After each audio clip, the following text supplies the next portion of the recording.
오늘 우리 교회가 그동안도 태신자들을 위해서 기도하고 믿음의 역사를 아름답게 이루어 오셨는데 오늘 이렇게 귀한 분들 모시고 함께 예배 드리게 되어서 진심으로 감사를 드리고 하나님 앞에 영광을 돌립니다. 인류 역사상의 인생에게 가장 큰 영향력을 끼친 분이 누구라고 생각을 하십니까? 많은 사람들이 석가나 마호메시나 소크라테스라 위대한 영웅들을 생각하고 머리에 떠올립니다. 그러나 인류 역사 이래 어느 세계에 들어가든 가장 큰 영향을 미친 분이 누구냐 그렇게 묻는다면 나사렛 예수 그리스도시다 그렇게 대답을 할 겁니다. 왜 그런가 하면 전 세계에서 22억의 인구가 예수 그리스도를 믿고 있습니다. 왜 그렇습니까? 그는 우리의 문제를 해결해 주시는 분이시기 때문입니다. 예수 그리스도의 이름을 믿고 그를 영접하는 자마다 놀라운 변화를 체험했기 때문입니다. 예수님은 개인뿐만 아니라 사회나 국가나 전체에 걸쳐서 영향을 미쳤습니다. 개인적으로는 그 인격의 변화를 체험했습니다. 자기 죽음을 극복했습니다. 인생고에 시달리는 모든 고통에서 해방을 얻는 은혜를 입었습니다. 사회적으로는 미개한 사회가 문명의 사회로 바뀌었습니다. 노예가 해방을 얻었습니다. 어린아이와 여성들이 인간으로서의 대접을 받았습니다. 국가적으로는 미개한 나라, 가난한 나라들이 예수 그리스도를 영접하고 예수 그리스도를 믿음으로 말미암아 부요한 문명국가로 개발이 되었습니다. 전 세계 역사상에 잘 사는 나라들을 보면 대개가 다 예수 믿는 나라입니다. 무슬림이나 불교나 힌두교 이런 종교로는 절대로 가난을 벗어날 수가 없습니다. 왜 그런가 하면 인간의 어리석음을 극복하지 못하기 때문이라 그 말입니다. 그러기에 예수 그리스도께서 가져오신 은총의 복은 엄청난 것입니다. 우리가 이 땅에서 예수를 믿고 있다는 이 사실이 얼마나 큰 은혜고 복인지 모릅니다. 이렇게 많은 사람들이 예수를 믿음으로 말미암아 큰 복을 받고 있지만 그러나 아직도 이 땅에는 예수를 믿지 않는 사람들이 너무 많이 있습니다. 그러므로 오늘 우리가 이들에게 복음을 전해야 할 분명한 이유가 있습니다. 왜 그런가 하면 저들의 삶에도 복을 나누어 주기 위해서라는 사실이죠. 우리만 이 복음을 가져서는 안 됩니다. 오늘 함께 참석하신 모든 분들과 함께 이 복을 나누어 가질 수 있는 은혜와 복이 있기를 바랍니다. 예수 그리스도가 왜 이와 같이 우리에게 큰 영향을 미치고 있습니까? 그것은 그분만이 하나님의 아들이시기 때문입니다. 인간의 모든 문제를 해결할 수 있는 능력을 가지신 분이시기 때문인 줄 믿습니다. 그렇다면 그 능력이 어디에서 옵니까? 죽었다가 살아난 것에서 옵니다. 어떤 성인도 영웅 호걸도 군왕도 죽음으로 자신의 인생이 끝났습니다. 한 줌의 죄로 흙으로 돌아갔습니다. 무덤에 묻혀 끝장이 났습니다. 그러나 예수님은 부활하셨습니다. 요한복음 11장 25절과 26절 말씀에 예수께서 이르시되 나는 부활이요 생명이니 나를 믿는 자는 죽어도 살겠고 무릇 살아서 나를 믿는 자는 영원히 죽지 아니하리니 이것을 내가 믿느냐. 아멘. 요한복음 1장 12절과 13절 말씀에 영접하는 자, 곧 그 이름을 믿는 자들에게는 하나님의 자녀가 되는 권세를 주셨으니 이는 혈통으로나 육정으로나 사람의 뜻으로 나지 아니하고 오직 하나님께로부터 난 자들이니라. 분명히 하나님은 살아계신 분이십니다. 죽지 않고 살아서 누구든지 다 내게로 오라 그렇게 말씀하십니다. 예수를 영접하는 자는 하나님의 자녀가 되는 줄로 믿습니다. 믿기만 하면 하나님의 아들이 되는 줄로 믿습니다. 그리고 하나님을 아버지로 모시고 천국에서 사는 백성이 되어진다 그 말입니다. 믿는 순간 놀라운 복이 우리에게 임한다는 사실입니다. 그러므로 오늘 이 자리에 처음 참석하신 분들 그 이름을 믿음으로 말미암아 이 축복 속에 함께 거하는 귀한 은혜가 있으시기를 바랍니다. 저는 이 말씀을 가지고 오늘 간략하게 몇 가지 생각해봅니다. 첫째로 왜 그를 믿어야 하느냐. 그를 믿게 되어질 때 첫째는 죄를 사해 주신다는 겁니다. 인간의 불행 가운데 최고의 불행은 죄인의 불행입니다. 인간의 모든 불행은 어디에서 왔습니까? 죄로부터 왔습니다. 근본적으로 인간의 모든 고통은 죄의 문제에서 비롯된다는 사실입니다. 여러분, 먹고 사는 문제가 아닙니다. 개인이나 사회나 국가나 모든 고통의 문제는 죄로부터 발생하고 있습니다.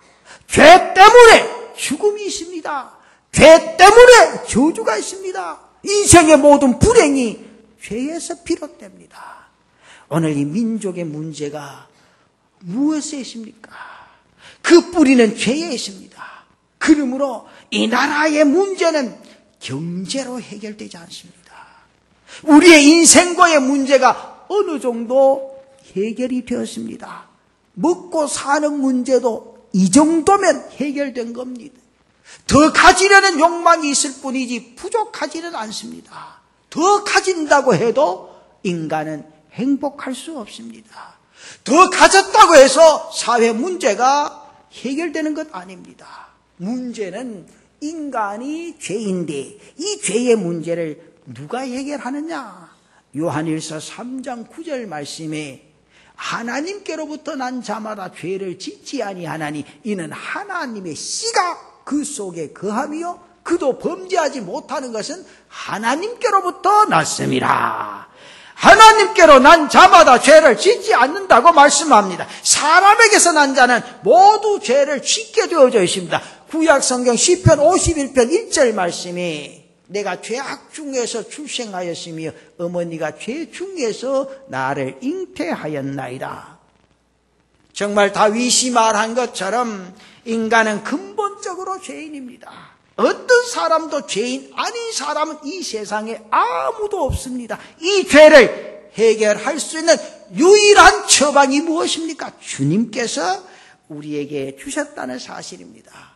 그래서 요한복음 1장 12절 13절 말씀에 영접하는 자 곧 그 이름을 믿는 자들에게는 하나님의 자녀가 되는 권세를 주셨으니 이는 혈통으로나 육정으로나 사람의 뜻으로 나지 아니하고 오직 하나님께로부터 난 자들이니라 그랬습니다. 하나님께로서 난 자만, 다시 말씀을 하면 하나님의 자녀가 되는 자만이 죄에서 해방을 얻고 죄를 짓지 않고 땅 위의 인생의 삶을 하나님의 사람으로 하나님의 백성으로 살아갈 수 있다 그 말이죠. 여러분, 많은 종교가 인간이 구원받는 수단으로 무엇을 이야기합니까? 선행을 이야기합니다. 그래서 사람들이 이 세상의 삶을 살아가면서 내가 선하게 살면 구원받을 수 있다 그렇게 생각을 합니다. 그런데 인간은 선행으로 구원받을 수 있는 그런 존재가 아닙니다. 왜냐? 본질적으로 죄인이기 때문이라 그 말입니다. 여러분 가만히 생각하냐? 모든 종교가 무엇을 믿습니까? 교리를 믿습니다. 그런데 기독교만은 교리를 믿는 것이 아니라 누구를 믿습니까? 예수님을 믿습니다. 그래서 예수님께서는 마태복음 11장 28절 말씀에 수고하고 무거운 짐진다 다 내게로 오라 내가 너희를 쉬게 하리라 그렇게 말씀합니다. 예수님은 하나님이십니다. 그는 하나님의 아들이십니다. 죽음을 이기시고 생명이신 주님이시기 때문에 오늘 우리를 부르시고 계시다는 사실입니다. 이것이 다릅니다. 여러분 불교를 믿는 사람들은 불교의 교리를 믿습니다. 모슬렘도 마찬가지입니다. 그런데 우리는 철저하게 예수의 생명을 믿는 줄로 믿습니다. 힌두교의 깐디도 그의 자서전 마지막에 가서 이런 말을 했습니다. 나는 내 악함과 공고함 때문에 내 생명이신 그에게 아직도 멀고 그에게 가까이 가지 못하는 현실이 나의 끊임없는 고통이라 그렇게 말했습니다. 금식하고 고행하고 자기 민족을 위해서 살아간 그도 힌두교를 통해서는 참 생명과 자유를 얻지 못하기 때문에 마지막까지 고통이라 그렇게 탄식을 했습니다. 우리가 잘 알고 있는 원효대사 이후에 불교의 대승이라고 말하는 성철 스님도 마지막 죽음에서 이렇게 말했습니다. 내 죄악이구먼 네 넘어 저 지옥에 빠지는구나 그렇게 탄식을 했습니다. 그러기에 수고하고 무거운 짐진 자들의 이 죄악의 짐을 누가 풀어줄 수가 있습니까? 예수님만이 해결해 주시는 분이신 줄 믿습니다. 예수님께서 십자가상에서 우리의 죄를 지고 죽으셨기 때문입니다. 아무도 나의 죄를 위하여 우리의 죄를 위하여 죽은 사람이 없습니다. 석가도 늙어 죽었습니다. 공자도 나이가 들어 죽었습니다. 그런데 예수님만이 33세의 젊은 나이로 나의 죄를 위해서 우리의 죄를 위해서 죽으셨기에 그를 믿는 자마다 죄에서 해방을 받고 수고하고 무거운 짐에서 안식을 얻을 수 있게 된 줄로 믿습니다. 오늘 처음 나오신 여러분들 내 죄의 문제를 누가 해결할 수 있느냐?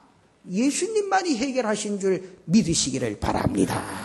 두 번째, 삶의 목적을 주신다는 거지요. 인간이 받는 고통 가운데 삶의 허무와 공허와 그리고 무의미가 있습니다. 하나님의 자녀가 된 사람들은 삶의 목적이 있기 때문에 그 목적을 가지고 이 땅 위의 삶을 의미 있는 삶으로 살아간다는 겁니다. 여러분, 인간의 모든 불행은 사는 목적을 모르는 데 있습니다. 예수님만이 사는 목적을 우리에게 알려주신다는 사실이죠. 로마서 14장 8절 말씀에 우리가 살아도 주를 위하여 살고 죽어도 주를 위하여 죽나니 그러므로 사나 죽으나 우리가 주의 것이로다 그랬습니다. 빌립보서 1장 21절 말씀에 또 이렇게 말씀을 합니다. 이는 내게 사는 것이 그리스도니 죽는 것도 유익함이라. 이러한 목적 때문에 인간의 수고를 극복해 갈 수 있다 그 말입니다. 프랑스의 물리학자요 철학자인 여러분들이 잘 아신 파스칼은 이런 말을 했습니다. 모든 사람의 마음 속에는 하나님이 만드신 하나의 공백이 있다. 이것은 어떠한 피조물로도 채워질 수 없다. 오직 하나님에 의해서만이 채워질 수가 있다. 그랬습니다. 어떤 사람이든지 자신의 중심에 공백이 있다는 겁니다. 그 공백이 예수님이 자정하시기 전까지는 그 공백, 그 공허를 메울 길이 없다는 사실을 말씀합니다.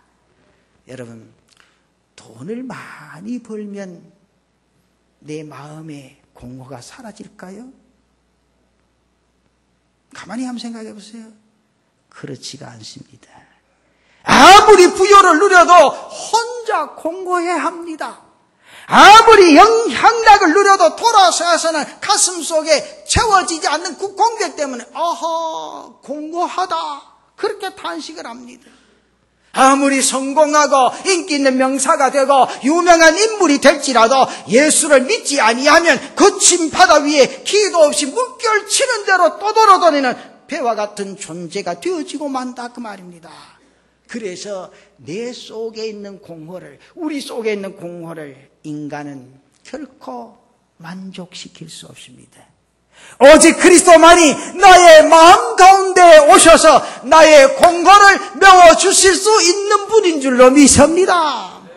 그 하나님이, 그 주님이 나의 삶의 목적이 되어질 때 인생은 행복할 수밖에 없다고 말이에요. 오늘 한 번이라도 그 공허를 느끼실 분은 오늘 예수 그리스도를 영접하고 그 공허를 메워갈 수 있는 복된 날이 되시기를 바랍니다.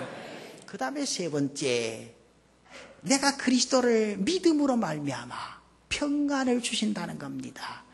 예수님만이 수고하고 무거운 짐을 진 인간에게 참 안식을 주실 수 있습니다.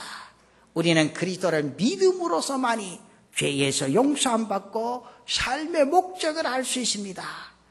역사학자인 웰즈는 61세가 되었을 때 나에게는 진정한 평안이 없다. 나는 내 인생의 종점에 와 있다. 그렇게 말해 주십니다. 여러분 잘 아시는 시인 바이런은 말하기를 내 인생은 가을 낙엽이라 꽃과 열매는 다 떨어지고 이제 질병과 늙음과 비애만이 내 것이 되었구나. 그래 탄식했습니다. 문이 쏘로는 말하기를 사람들은 대부분 고요한 절망 속에 살아가고 있다. 그렇게 고백했습니다. 그렇습니다. 인생은 모두 다 자기 마음속에 괴로움을 가지고 있습니다. 부자나 가난한 자나 자기 마음속에 인생은 괴로움을 떨쳐낼 수가 없습니다. 화려한 별장에 사는 사람들이나 오두막에 사는 사람 모두가 탄식하고 있습니다. 이런 탄식 속에 오늘에게 평안을 주실 분은 오직 한 분 예수님밖에 없는 줄로 믿습니다. 그래서 요한복음 14장 1절과 2절에 그렇게 말씀을 합니다. 너희는 마음에 근심하지 말라. 하나님을 믿으니 또 나를 믿으라. 내 아버지 집에 거할 곳이 많도다. 그렇지 않으면 너희에게 일렀으리라. 내가 너희를 위하여 거처를 예비하러 가노라. 그렇게 말을 합니다. 그리고는 요한복음 14장 27절 말씀에 평안을 너희에게 끼치노니 곧 나의 평안을 너희에게 주노라. 내가 너희에게 주는 것은 세상이 주는 것과 같지 아니하니 너희는 마음에 근심하지도 말고 두려워하지도 말라. 오늘 이 예배 동참하신 성도들 가슴 속에 두려움이 사라지기를 원합니다. 괴로움이 사라지기를 원합니다. 하나님 주시는 평강으로 충만하시기를 축원합니다. 여러분들이 잘 아시는 성 어거스틴은 말하기를 오 하나님, 주님은 주님을 위해 우리를 만드셨습니다. 그러므로 주님 안에서 우리의 안식처를 얻을 때까지 우리의 마음에 평안을 얻지 못합니다. 그렇게 고백했습니다. 그 어떤 인생도 물질로 행복을 얻을 사람 없습니다. 돈을 사랑해서 소유하려는 탐욕은 끝없는 갈증만을 일으킬 수밖에 없습니다. 재물은 바닷물 같았어요. 마시면 마실수록 더 갈증을 느끼게 되어진다는 사실입니다. 인간은 물질로 안정과 평안을 얻으려고 하지만 물질은 인간에게 불안을 가져다 줍니다. 염려를 가져다 줍니다. 결코 물질로는 내 가슴 속에 진정한 평안을 얻지 못합니다. 그러므로 우리는 하늘로부터 내려오는 신령한 생수 예수의 말씀을 가슴 속에 채움으로 여러분의 가슴 속에 진정한 평안이 임하시기를 바랍니다. 마음의 평안은 예수 그리스도 안에서 믿음을 통해서만이 얻는 하나님의 은혜라는 사실입니다. 이 평강이 여러분들 가슴 속에 솟구치는 감격한 은혜가 있으시기를 바랍니다. 그리고 마지막 네 번째, 세상을 이기는 능력을 주신다는 겁니다. 주님은 인간의 실패나 고난이나 좌절이나 인생고의 아픔을 극복할 수 있는 능력을 우리에게 주십니다. 또한 인간에게는 이별의 고통이 있습니다. 그 이별은 내가 사랑했던 그 무엇이 떠나는 것, 사랑하는 사람과의 이별, 사랑했던 돈과의 이별, 권력과의 이별, 사랑했던 사람이 나를 배신하는 이별, 이러한 것들은 내 가슴 속에 내가 해결하지 못하는 큰 아픔과 상처와 고통을 안겨다 줍니다. 또 가지려고 할 때 갖지 못하는 고통이 있습니다. 그러므로 인간의 삶은 끊임없는 연속의 고통이라 그렇게 말할 수가 있습니다. 그래서 마가복음 9장 23절 말씀에 예수께서 이르시되 할 수 있거든이 무슨 말이냐, 믿는 자들에게는 능히 하지 못할 일이 없느니라. 요한복음 14장 13절 말씀에는 이렇게 말합니다. 너희가 내 이름으로 무엇을 구하든지 내가 시행하리니 이는 아버지로 하여금 아들을 인하여 영광을 얻으시게 하려 함이라. 그 말입니다. 여러분, 돈 버는 힘을 뭐라고 하죠? 돈 버는 힘. 돈을 안 벌어봐서 뭐 잘할 수가 있네. 돈 버는 힘을 재력이라 그렇게 말합니다. 너무 씹어서 답 안 하지. 공부해서 얻은 힘을 뭐라고 합니까? 공부도 안 해봐서 뭐. 공부해서 얻은 힘을 실력이라 그렇게 말합니다. 운동해서 얻은 힘을 뭐라 그러죠? 체력이라. 권세를 잡아서 얻은 힘을 뭐라 그러죠? 권력이라. 세상에 살아가는 모든 인생은 이 힘을 얻기를 다 원합니다. 그런데 이러한 힘은요, 더 큰 힘을 만날 때 깨져버립니다. 내가 아무리 많은 재산을 가졌어도 큰 재산을 가진 사람이 내 앞에 딱 나타나면 내가 가진 그 부유함이 앞 사람이 다 흡수해 가버립니다. 그래서 내 마음이 호전해진다 그 말입니다. 체력 넘어지면 깨집니다. 실력, 더 실력 있는 전문가가 만나면 무효가 됩니다. 여러분, 권력도 무너집니다. 더 큰 무력을 가진 자가 점령하기 때문입니다. 그런데 하늘로부터 내려오는 힘, 이것은 절대로 내 인생의 삶에 사라지지 않는 힘이라는 거지요. 이것은 바로 우리 하나님 예수님께서 주시는 힘이기 때문인 줄 믿습니다. 그러므로 우리는 인생의 모든 문제를 주님께서 주시는 힘으로 해결하는 은혜가 있기를 바랍니다. 그래서 빌립보서 4장 13절 말씀이 내게 능력 주시는 자 안에서 내가 모든 것을 할 수 있느니라 그랬습니다. 사랑하는 성도 여러분, 예수를 믿으시기를 바랍니다. 여러분, 예수를 믿는 건요, 이렇게 놀라운 위대한 힘이 있다는 겁니다. 삶을 완전히 바꾸는 능력이 바로 여기에 있습니다. 예수 믿고 하나님의 자녀가 되었을 때 그 믿음으로 말미암아 내가 받는 가장 큰 은혜는 죄에서 용서받는 은혜입니다. 삶의 목적을 가지고 의미를 찾는 은혜인 줄 믿습니다. 인간의 모든 괴로움에서 자유하고 평안을 얻는 은혜입니다. 그리고 인간의 모든 실패와 좌절에서 일어나는 능력의 은혜인 줄 믿습니다. 이 은혜는 믿는 자만이 받을 수 있는 은혜라는 거죠. 그 이름을 믿는 자, 그 이름 누굽니까? 예수를 믿는 자. 이런 분들에게 하나님께서 이 은혜를 주실 줄로 믿습니다.